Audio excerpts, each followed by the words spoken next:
a report here that I've been wanting to talk about on the channel for a little bit is actually a post that came out by the Instagram page called Tiger Faithful. Now, Tiger Faithful has said some semi-controversial stuff over, the last year or so, but a lot of the posts that he or she, to post have been actually really good and actually get you kind of thinking.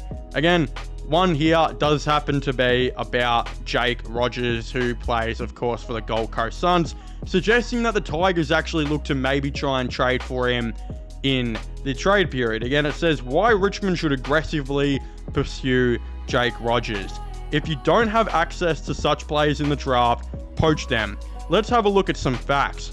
Gold Coast starting midfielders are Anderson, Rao, Miller, and Humphreys. Sam Flanders is another desperate for more midfield opportunities if one of those boys goes down. Jake Rogers was a Gold Coast Suns Academy member taken at pick 14 in the 2023 AFL draft. A top young midfield prospect with a strong balance of inside and outside game. Since being drafted, he has had 13 centre bounce attendances in 17 games. He's played primarily as a forward. What else is a fact? Gold Coast also drafted Will Graham in the same draft. In his 25 games, he has attended 235 centre bounces. Last year, they drafted Leo Lombard, another midfielder, after matching a bid in the top 10. Want to know something else? This year, Gold Coast have had 2 academy prospects who will be drafted in the top 5. They are both midfielders. My pitch to Rogers: if you want to make a career as a midfielder, come to Richmond. You'll never be in the starting Gold Coast midfield and will be forced to play as a half forward forever. If I could pick one word to sum up the type of player that Jake Rogers is, in every facet of his game, the word is pressure. Go after him, Richmond. Now, I agree with some things that are being said, and I do think Jake Rogers kind of needs to realise that he probably won't ever be a midfielder at the Gold Coast Suns, and that's not because of lack of him being a good player or anything like that. It's the realistic thing is that Jake Rogers can actually go and play other positions, while a guy like Matt Rowell and Noah Anderson, they're just strictly midfielders. You're not going to play them anywhere else.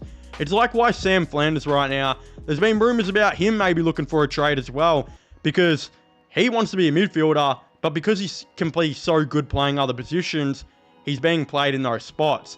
Again, we've seen guys like Leo Lombard really only be able to play midfield so far in their drafting career and so far early on in the AFL. But Jake Rogers can play small forward, and that's why they play him there.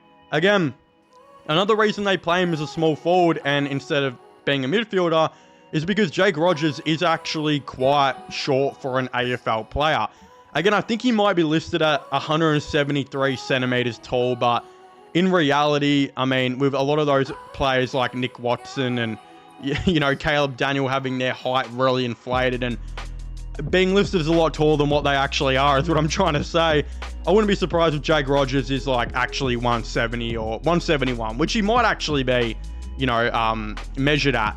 Again, the reality is that in my opinion, that's just way too small to be an AFL midfielder. If you are that small, there has to be something really special about you. And don't get me wrong, there are a player or two that are like that. Dion Prestia is only 175 centimeters, but the guy's two-way running his whole career has been absolutely elite. And I mean, he's a phenomenal player and a Richmond legend. You look at Liam Baker, he's only 173. But the reality is that this guy is one of the toughest and hardest players we've ever seen, and is a 2-time premiership player for the Tigers and will probably be the West Coast Eagles captain. Again, there usually has to be something really special about you. Is there something really special about Jake Rogers? We don't really know. It's way too early on in his career. But what we do know is, I don't know if there's enough special about him and enough of a correct circumstance that we're really going to see him to get, in the midfield. Again, Baker got in the midfield at Richmond because Richmond had no one else. Baker's gotten into the midfield at West Coast because they don't really have anyone else. Baker, of course, is probably more of a half-back or a forward. He's played a lot of half-back at West Coast, but he's played a lot more midfield as of late. At Richmond, in his last year with Richmond, they just completely played him as a midfielder because they desperately needed him there. He's one of those guys that can just play anywhere, and that's the beauty about Liam Baker. And that could be the beauty about Jake Rogers. Now, should Richmond go for him? I probably would say no. I mean, the reality is that if you're going to go, for a player, I think at this point for Richmond, it's going to be next year, especially where the list actually looks and how it's going. Again, I expect McIntosh, Tom Lynch, and Dion Prestia to all probably be re-signed, very, very soon. And I think Richmond are only going to delist and trade like a couple of players. I don't think there's going to be much change on Richmond's list this year. I think it'll be max like 4 players, if that. So there's not going to be much room really for Richmond to be able to go and trade for a player, because not only are they going to need picks to match Callaway, who's expected to go high second round now, but I don't know if they're going to have enough list spots. And a lot of the players that Richmond do probably want to move on, like Samson Ryan and Jacob Kazitsky, are contracted for next year, meaning that they're not going to be even able to move on from those guys yet. So a lot of stuff is going on right now with Richmond, and I genuinely believe that it will be more of another year of going to the draft. I don't think Richmond are going to hit the trade period really, and I did at the start, but I think circumstances have really changed right now with Richmond, and I think they're really happy with what their draft has been and how their young players are developing, to the point where I don't think they need to hit it for another year. So Jake Rogers, not only will that be the case, but I think he's also liking it at Gold Coast. I mean, he probably knows the writing on the wall is for him to be a small forward in the AFL. And worst case scenario, if he's a small forward in the AFL, plays 75% forward, 25% mid, he'd probably be pretty happy with that, or at least I would be if I was him. And the reality is he's also from Gold Coast, so I think he's going to want to make his mark for them. I don't think he's going to want to leave.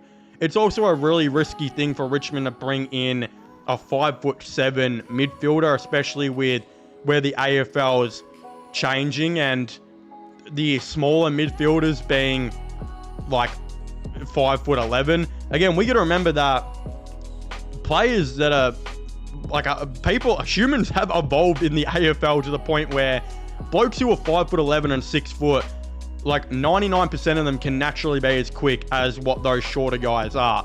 So you look at a guy like Sam Grill in the draft, he's probably quicker than what Jake Rogers is, and he doesn't have the height liability as what he has, and he's going to be 183 centimeters. So defensively, he should be much better. And yeah, strength wise and body capability, I don't know. I just don't know about Jake Rogers being a midfielder.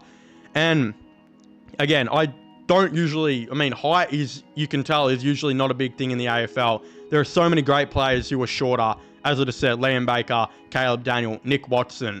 But a lot of them are really special in their own way, and I don't know if we've seen Jake Rogers be that type of player yet. So again, I think a lot of you guys know what I mean without sounding too much hateful to shorter people, because hey, I'm only 173 centimeters myself, so I understand. But again, I'd very much like to hear all of your thoughts and opinions on this in the comment section down below. Do you guys agree with a lot of these trades and rumors and all of the above? Again, I'd very much like to know. Subscribe to the channel for latest sports content and use my gaming/movie channel, which will also be getting a link down below as well. But yeah, as I was saying, please make sure to leave a like, subscribe, and comment, and I'll see you guys next time. Goodbye.